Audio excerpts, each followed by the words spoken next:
नमस्कार दोस्तों, स्वागत है आप सभी का हमारे चैनल पौराणिक लोक पर। जीमूतवाहन भगवान की जय, जितिया माई की जय। आप सभी माताओं बहनों को जितिया व्रत की हार्दिक शुभकामनाएं। जितिया का व्रत माताएं अपनी संतान की लंबी आयु और स्वस्थ जीवन की मंगल कामना से रखती है। धार्मिक मान्यताओं के अनुसार जितिया व्रत को करने से संतान दीर्घायु होती हैं और साथ ही उनके जीवन पर आने वाला हर संकट टल जाता है। मित्रों, हर साल आश्विन माह के कृष्ण पक्ष की अष्टमी तिथि को जितिया का व्रत रखा जाता है। जितिया को ज्योतिया और जीवित पुत्रिका व्रत के नाम से भी जाना जाता है। मित्रों, जितिया का व्रत महापर्व छठ की तरह ही काफी कठिन माना जाता है। यह पर्व 3 दिन तक मनाया जाता है, जिसकी शुरुआत सप्तमी तिथि को नहाय खाए के साथ हो जाती है। सप्तमी तिथि के बाद अष्टमी तिथि के दिन माताएं बिना आहार और निर्जल उपवास करके भगवान जीमूतवाहन की विधिपूर्वक पूजा अर्चना करती हैं। इसके बाद नवमी तिथि को भगवान सूर्य को अर्घ्य देकर उनके मंत्रों का जाप करके व्रत का पारण किया जाता है। कहते हैं कि इस व्रत को बीच में नहीं छोड़ा जाता है, इसलिए माताओं बहनों को हर साल पूरी सच्ची श्रद्धा भक्ति के साथ इस व्रत पूजन को करना चाहिए और कथा का श्रवण करना चाहिए। जीवित पुत्रिका व्रत में चील और सियारन की पूजा का विशेष महत्व होता है। मिट्टी से इनकी प्रतिमा बनाकर पूजा अर्चना की जाती है। जितिया व्रत में इनकी कथा भी कही और सुनी जाती है। तो मित्रों, जितिया मां के चरणों का ध्यान करते हुए सुनते हैं जीवित पुत्रिका व्रत की संपूर्ण और पावन कथा। प्राचीन समय की बात है। हिमालय पर्वत पर नर्मदा नदी के पास कंचनवटी नामक एक गांव था। गांव के पास ही पश्चिम दिशा में एक भूमि मौजूद थी, जिसे बालूहटा कहा जाता था। वहां उस स्थान पर एक विशाल पाकड़ का पेड़ मौजूद था। उस पाकड़ के पेड़ पर एक चील रहती थी और उसी पेड़ के पास झाड़ी में एक सियारिन भी रहा करती थी। चील और सियारिन एक दूसरे की पक्की सहेलियां थीं। चील शिकार करके जो कुछ भी खाने को लेकर आती, उसमें से सियारिन के लिए एक हिस्सा जरूर रखती थी।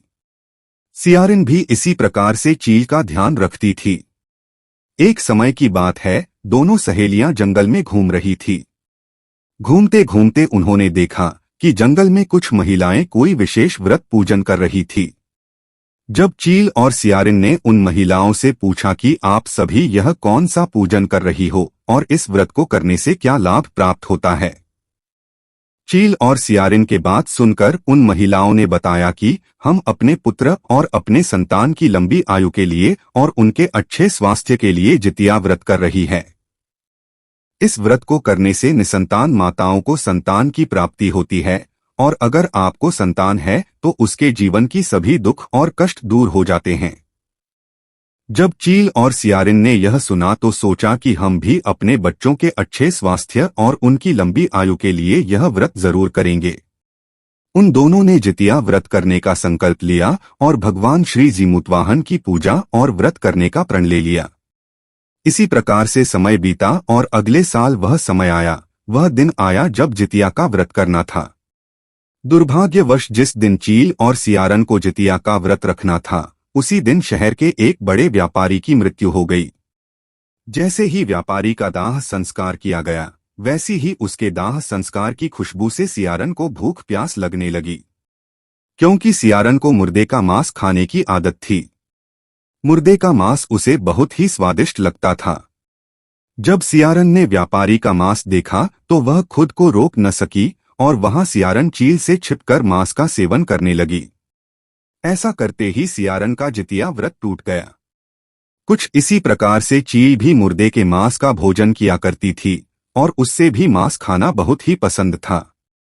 पर क्योंकि चील ने भी जितिया का व्रत रखा था, तो उसने खुद पर संयम रखा और मांस का भोजन नहीं किया। अब तो चील का व्रत पूर्ण हो चुका था। उसने नियम व श्रद्धा पूर्वक अगले दिन व्रत का पारण किया। इसी प्रकार दोनों का समय बीता और अंत में दोनों एक साथ ही मृत्यु को प्राप्त हो गई। जब चील और सियारिन दोनों का अगला जन्म हुआ तो अगले जन्म में दोनों सहेलियों ने एक ही ब्राह्मण परिवार में पुत्री के रूप में जन्म लिया। उन दोनों के पिता का नाम भास्कर था। इस जन्म में चील बड़ी बहन बनी और सियारन छोटी बहन के रूप में जन्मी। चीन का नाम शीलवती रखा गया। शीलवती की शादी बुद्धसेन के साथ हुई। बुद्धसेन एक आम परिवार का लड़का था और ज्यादा पैसे वाला नहीं था। जबकि सियारन का नाम कपूरावती रखा गया और उसकी शादी उस नगर के राजा मलाई केतु से हुई। राजा से शादी होने के कारण कपूरावती के घर में बहुत सारा धन धान्य था और किसी भी चीज की कोई कमी नहीं थी। कपूरावती को अपने धन धान्य का बहुत ही घमंड था और वह हमेशा ही शीलवती का उसकी गरीबी के कारण अपमान किया करती थी। पर पूर्व जन्म की भांति इस जन्म में भी शीलवती का स्वभाव बहुत ही अच्छा और निर्मल था। वह कभी भी कपूरावती को कुछ भी बुरा भला नहीं कहती थी और उसकी बातों का भी बुरा नहीं मानती थी।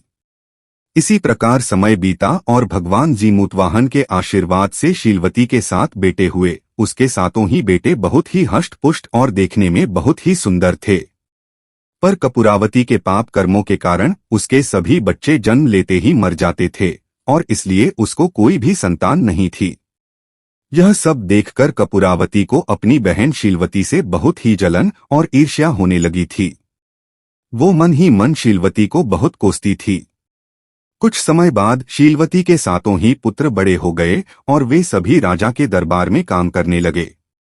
अब तो कपूरावती के कुटिल मन में शीलवती के बेटों को देखकर ईर्ष्या की भावना समय के साथ और बढ़ती ही चली जा रही थी। एक दिन उसकी ईर्ष्या इतनी अधिक बढ़ गई कि उसने सोचा कि मैं अब इसके बच्चों को जीवित नहीं रहने दूंगी। अपनी इस योजना को सफल बनाने के लिए रानी ने शीलवती के 7 बेटों को महल में बुलाया।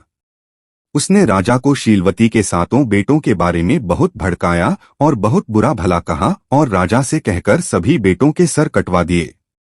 कपूरावती ने शीलवती से बदला लेने के लिए और उसको दुख पहुंचाने के लिए उसके बेटों के कटे हुए सिरों को 7 नए बर्तन मंगवाकर उसमें रख लिया और लाल कपड़े से ढककर शीलवती के पास उसके बेटों के मृत शरीर को भिजवा दिया। सौभाग्य से इस समय जितिया व्रत चल रहा था और शीलवती ने अपने पुत्रों के लिए जितिया व्रत पूरी सच्ची श्रद्धा भक्ति से रखा था। यह सब कुछ जीमूतवाहन भगवान देख रहे थे। उन्होंने सोचा कि शीलवती ने अपने पुत्रों की कुशलता के लिए मेरा उपवास रखा है। यदि इसके पुत्रों को कुछ भी हुआ तो एक भक्त का भगवान से भरोसा उठ जाएगा। इसलिए शीलवती की सच्ची भक्ति को बनाए रखने के लिए जीमूतवाहन भगवान ने मिट्टी से 7 भाइयों के सिर फिर से बनाए और सभी के सिरों को उनके धड़ से जोड़कर उन पर अमृत छिड़क दिया। इससे 7 भाइयों के मृत शरीर में जान आ गई। 7 भाई जिंदा हो गए और घर लौट आए और जो कटे हुए सिर रानी ने शीलवती को भेजे थे वे सभी फल और फूल बन गए। दूसरी ओर रानी रात से ही शीलवती के घर से उसके 7 पुत्रों की मृत्यु की सूचना पाने को व्याकुल थी। उसको इस बात का आनंद लेना था कि शीलवती को अपने बेटों के मरने पर उसके घर में सभी को कितना दुख और कष्ट पहुंचा है। यही सूचना पाने के लिए रानी व्याकुल थी और बहुत समय से इंतजार कर रही थी। कपूरावती को इंतजार करते करते सुबह हो गई। सुबह होने पर जब रानी से रहा नहीं गया तो वह खुद ही बहन के घर देखने के लिए चली गई। जब कपूरावती अपनी बहन शीलवती के घर पर पहुंची तो उसने देखा कि शीलवती के सभी 7 बेटे सकुशल है, जीवित है और अपनी मां के साथ काम कर रहे हैं। वहां सबको जिंदा देखकर वो सन्न रह गई और डर के कारण बेहोश हो गई। कपूरावती को यह डर लग रहा था कि अब क्या होगा, सबको उसकी करतूत के बारे में पता चल जाएगा। जब उसे होश आया तो अपनी बहन शीलवती को उसने सारी बात बताई कि किस प्रकार उसमें उसके 7 बेटों के सिर कटवाकर भिजवाए थे। अब उसे अपनी गलती पर पछतावा हो रहा था और वो शीलवती से अपने किए हुए पाप के लिए क्षमा मांगने लगी, क्योंकि शीलवती ने अपने पिछले जन्म में चील के रूप में भगवान जीमूतवाहन की पूजा अर्चना पूरे सच्चे मन से की थी और व्रत का पारण किया था। तो भगवान जीमूतवाहन की कृपा से शीलवती को पूर्व जन्म की सभी बातें याद आ गई। उसने वह सभी बातें कपूरावती को भी बताई कि पिछले जन्म में किस प्रकार से लोमड़ी के रूप में उसने व्यापारी का मांस खा लिया था और उसका व्रत टूट गया था, जिसकी सजा के कारण उसको इस जन्म में संतान सुख नहीं मिला और उसके सभी नवजात बच्चे जन्म लेते ही मर जाते थे। क्योंकि कपूरावती बुरे स्वभाव की थी और उसने बहुत ही बुरे काम किए थे। उसने सदा शीलवती से ईर्ष्या की और शीलवती के पुत्रों को भी मरवाया था। इसलिए उसको कोई भी पिछले जन्म की बातें याद नहीं थी। कपूरावती को उसके पिछले जन्म की सभी बातें याद दिलाने के लिए शीलवती कपूरावती को लेकर उसी पाकड़ के पेड़ के पास गई और उसे सारी बातें बताई। अब कपूरावती को भी उस पेड़ के नीचे जाने से अपने पिछले जन्म की सारी बातें याद आ गई। उसको अपने द्वारा किए गए सभी गलत काम याद आने लगे और कपूरावती आत्मग्लानि के कारण बेहोश हो गई और मर गई।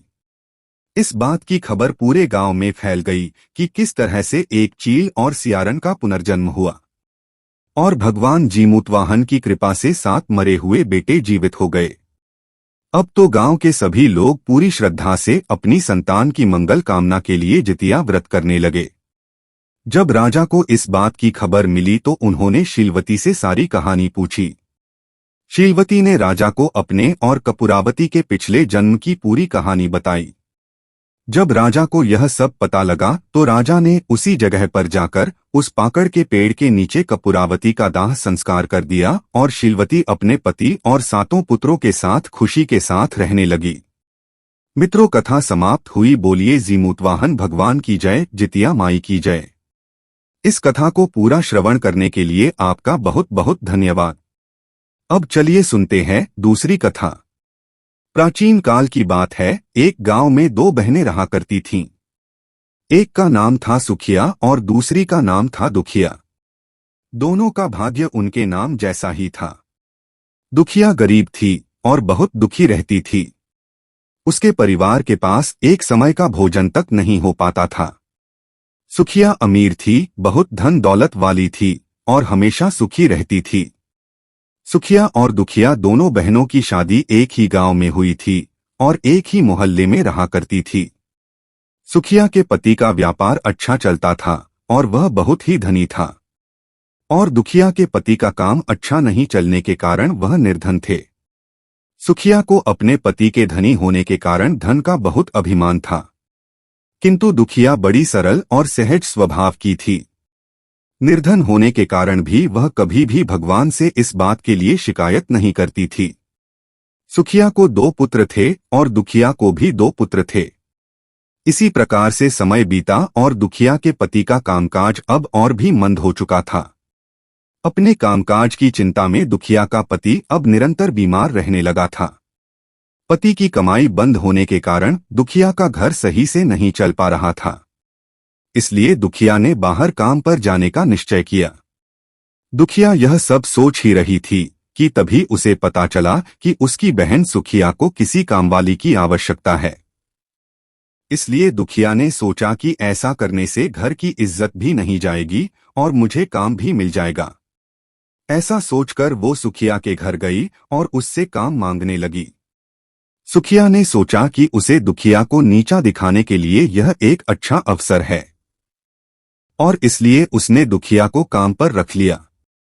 दुखिया अपनी बहन सुखिया के घर में दिन भर काम करती, कपड़े धोती, खाना बनाती, बर्तन साफ करती और घर के अन्य सभी काम काज किया करती थी। और इसके बदले में उसकी बहन सुखिया उसे फटे पुराने कपड़े, घर का बचा खुचा भोजन और महीने के कुछ पैसे दे दिया करती थी। जब अश्विन मास का जितिया व्रत आया तो दोनों बहनें पूरी निष्ठा से जितिया का व्रत रखती है। व्रत के दिन दुखिया सुखिया के घर में काम कर रही थी।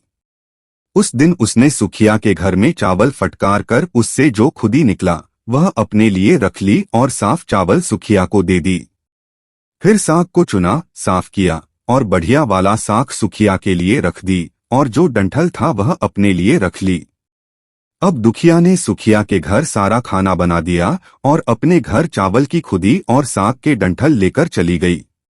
जितिया व्रत के दिन दुखिया के घर में खाने के लिए खुदी का चावल और साग का डंठल बना।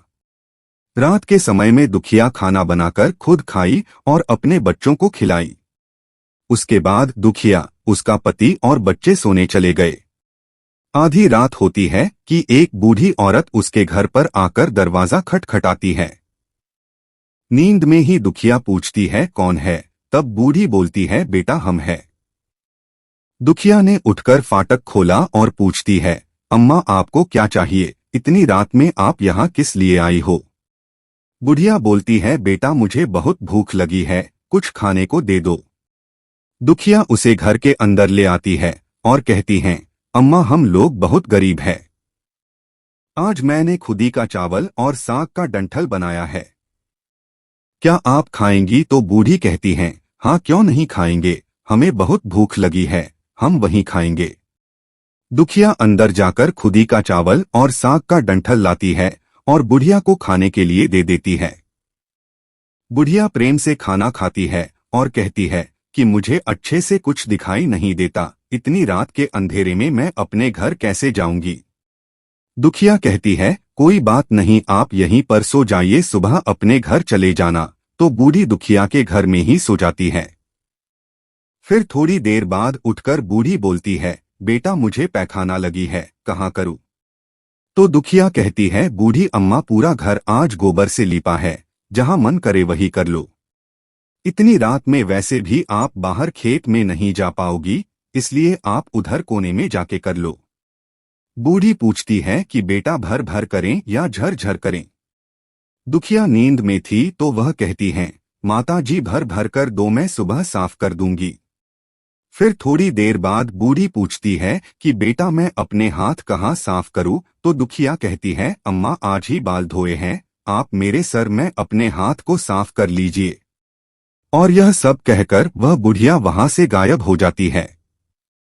जब अगले दिन सुबह होती है तो दुखिया को यह सब सपने के जैसे लगता है कि सोते समय मुझे कोई सपना आया होगा।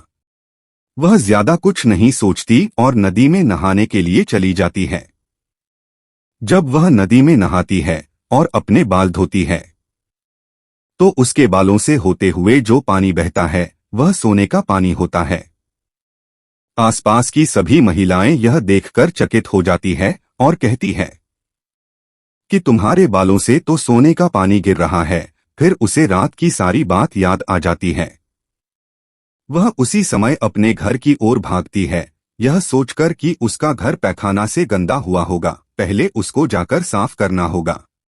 जब वह अपने घर में जाती है तो देखती है कि घर के हर कोने में ढेर सारा सोना बिखरा पड़ा होता है। यह सब देखकर दुखिया बहुत खुश हो जाती है और सोचती है कि यह जरूरी ही जीमूतवाहन बाबा की कृपा है। वही रात में माता का रूप धारण करके मेरे घर आए और मुझे इतना आशीर्वाद देकर गए हैं। अब दुखिया अमीर हो जाती है और सुखिया के घर जाकर काम करना बंद कर देती है। दुखिया जब अपना व्रत पूरा करती है तो अपने पुत्र से कहती है कि जाओ मौसी के घर से तराजू लेकर आओ, यह नापने के लिए कि यह सोना कितना है। बच्चा बहुत खुशी से सुखिया मौसी के घर जाता है और तराजू मांगता है। सुखिया पूछती है कि तराजू पर क्या नापना है? तो बच्चा बोलता है, मेरे घर में बहुत ढेर सारा सोना है, उसी को नापना है। सुखिया कहती है, खाने के लिए तुम्हारे पास कुछ भी नहीं है और सोना कहाँ से ले आए? बच्चे होकर भी मुझसे झूठ कहते हो। तो बच्चा कहता है, नहीं मैं झूठ नहीं बोल रहा हूँ। सुखिया सोचती है जब तराजू मांगा है तो कुछ न कुछ तो जरूर नापना होगा, इसलिए वह तराजू के पीछे गोंद लगा देती है कि जो भी नपेगा वह थोड़ा सा इसमें चिपक जाएगा। दुखिया जब तराजू पर सोना नापती है तो सोने का एक टुकड़ा उस गोंद में चिपक जाता है। जब बच्चा तराजू लौटाने आता है तो सुखिया उसको उलट पुलट कर देखती है तो उसे तराजू में सोना लगा हुआ मिलता है। सुखिया सोचती है उसके घर में जरूर कहीं से सोना आया होगा, इसलिए वह कई दिन से काम पर भी नहीं आ रही है। सुखिया दुखिया के घर जाकर देखती हैं कि यह सोना कहाँ से आया है। जब वो दुखिया के पास जाकर पूछती है कि तुम्हारे पास कहाँ से इतना सोना आया कि तुम तराजू मंगाई नापने के लिए, तो दुखिया उस रात की सारी कहानी अपनी बहन सुखिया को बता देती है। दुखिया का मन एकदम सच्चा था, इसलिए वह सब कुछ सुखिया को बता देती है। लेकिन सुखिया के मन में लालच आने लगा कि दुखिया के पास हमसे भी ज्यादा धन आ गया। अब अगले जितिया व्रत में मैं भी खुदी का चावल और साग के डंठल बनाऊंगी। फिर से अगले साल जितिया का व्रत आया और दोनों बहनों ने जितिया व्रत रखा। सुखिया के पास हर तरह का सुख और धन था, फिर भी वह धन के लालच में जितिया के दिन चावल फटक कर साफ चावल फेंक देती है और खुद ही अपने पास रख लेती है। इसी प्रकार से साग को तोड़कर पत्तियां फेंक दी और डंठल अपने पास रख ली और कहती है कि आज मैं भी यही बनाऊंगी और अपने बच्चों को भी खिलाऊंगी। उसके बच्चे और खुद जबरदस्ती खा पीकर पूजा पाठ करके सोने चली जाती है। फिर आधी रात में उसके घर में भी बुढ़िया आती है और दरवाजा खटखटाती है। सुखिया तो इसका ही इंतजार कर रही होती है और इसीलिए वो सोती भी नहीं है। सुखिया तुरंत दरवाजा खोलकर बूढ़ी को अपने घर के अंदर ले आती है।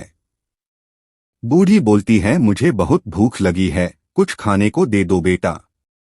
तो सुखिया कहती हैं कि मैंने खुदी का चावल और डंठल का साग बनाया है। बूढ़ी बोलती है, कोई बात नहीं, मैं यही खाऊंगी, और सुखिया खाना परोसकर बुढ़िया को दे देती है।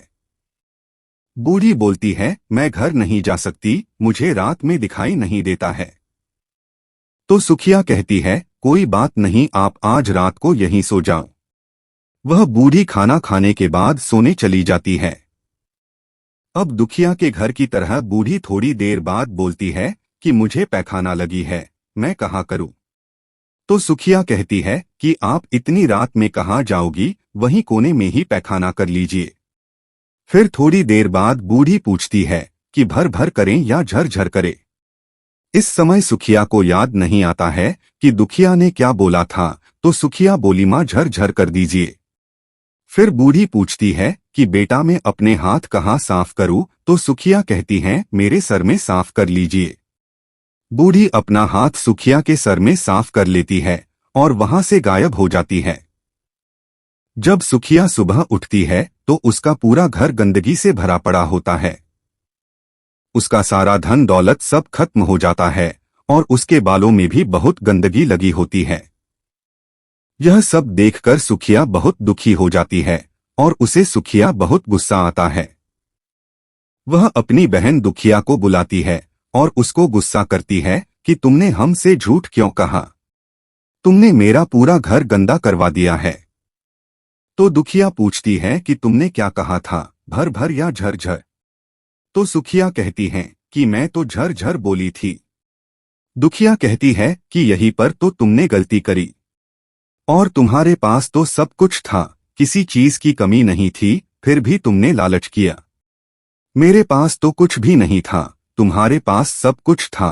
तुम्हारे घर जीमूतवाहन भेष बदल कर आए, लेकिन फिर भी तुमने उन्हें अच्छा खाना नहीं परोसा। मेरे पास तो कुछ भी नहीं था, इसलिए मैंने उन्हें खुदी का चावल और डंठल का साग परोसा था। पर तुमने अपने घर आए भगवान का अपमान किया है, इसलिए तुम्हारे साथ बुरा हुआ है। दुखिया जीमूतवाहन बाबा से सुखिया के लिए क्षमा प्रार्थना करती है और कहती है कि हे जीमूतवाहन बाबा, मेरी बहन को क्षमा कर दो। और अब सुखिया भी जीमूतवाहन बाबा से क्षमा मांगने लगती है। दुखिया कहती है कि बहन, अगले जितिया व्रत में तुम पूरे मन से जीमूतवाहन बाबा की पूजा अर्चना करना, वह जरूर ही तुम्हें माफ कर देंगे और तुम्हारा सारा धन दौलत लौटा देंगे। दुखिया की बात मानकर सुखिया अगली बार जितिया व्रत को पूरे मन से करती है और उसका खोया हुआ सारा धन दौलत पैसा उसे वापस मिल जाता है। हे जीमूतवाहन बाबा, जिस तरह से तुमने दुखिया को दिया, इस तरह से हम सबको देना। जो तुम्हारा व्रत पूजन करें सभी को देना, सभी के भंडार भर भरना। तो बोलिए जीमूतवाहन बाबा की जय, जितिया माई की जय।